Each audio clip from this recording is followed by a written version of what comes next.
శ్రీమాత్రే నమః. కష్టాలు తొలగిపోవాలంటే కర్పూరంతో ఈ విధంగా చేయాలి. సాధారణంగా ప్రతి ఒక్కరి జీవితంలో ఎన్నో కష్టనష్టాలు ఎదురవడం సహజమే. కానీ కొందరి జీవితంలో మాత్రం నిత్యం కష్టాల సుడిగుండంలో చిక్కుకుపోయి ఉంటారు. వారు ఆ కష్టాలను అధిగమించటానికి నిరంతరం కృషి చేస్తున్నప్పటికీ ఎలాంటి ఫలితాలు ఉండక అయోమయ స్థితిలో పడుతుంటారు. మరికొందరి విషయంలో లక్ష్మీ కటాక్షం కలిగినట్టే కలిగి కరిగిపోతుంది.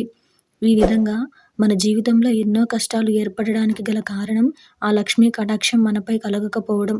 అయితే కర్పూరంతో ఈ విధంగా చేయటం వల్ల లక్ష్మీదేవి అనుగ్రహం కలిగి మన జీవితంలో ఏర్పడినటువంటి కష్టాలు తొలగిపోతాయని పండితులు చెబుతున్నారు.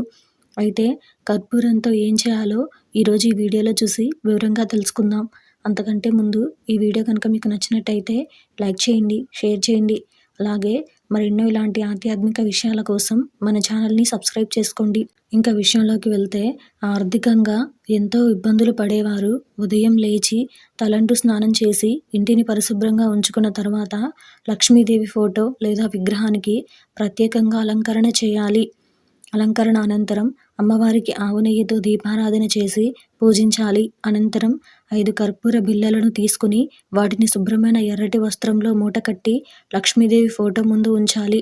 ఆ కర్పూర మూటకు పసుపు కుంకుమలతో బొట్టు పెట్టి అగరబత్తుల ధూపం వేయాలి. పూజ చేసిన తర్వాత మన ఇంట్లో మనం పడుతున్నటువంటి కష్టాలను అమ్మవారికి తెలియజేస్తూ వాటి నుంచి విముక్తి పొందాలని లక్ష్మీదేవతను పూజించాలి. పూజ అనంతరం కొద్దిసేపటి వరకు ఆ కర్పూరం మూటని అమ్మవారి ఎదురుగానే ఉంచాలి. కొద్దిసేపటి తర్వాత పూజ చేసినటువంటి ఆ కర్పూరం మూటను మనం ఎక్కడైతే డబ్బులు దాచి పెడతామో ఆ చోటులో పెట్టడం వల్ల మనకు కష్టాలు తొలగిపోతాయని పండితులు చెబుతున్నారు.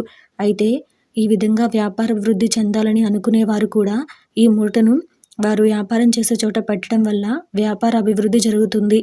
అయితే ఈ పరిహారం శుక్రవారం చేయాలి. ఈ విధంగా మనం శుక్రవారం ఈ పరిహారం చేయడం వల్ల ఈ మూటని ఆ రోజున బంగారం డబ్బు దాచే చోట పెట్టడం వల్ల మనకు ఈతి బాధలు తొలగిపోయి అష్టైశ్వర్యాలు కలుగుతాయని పండితులు తెలియజేస్తున్నారు.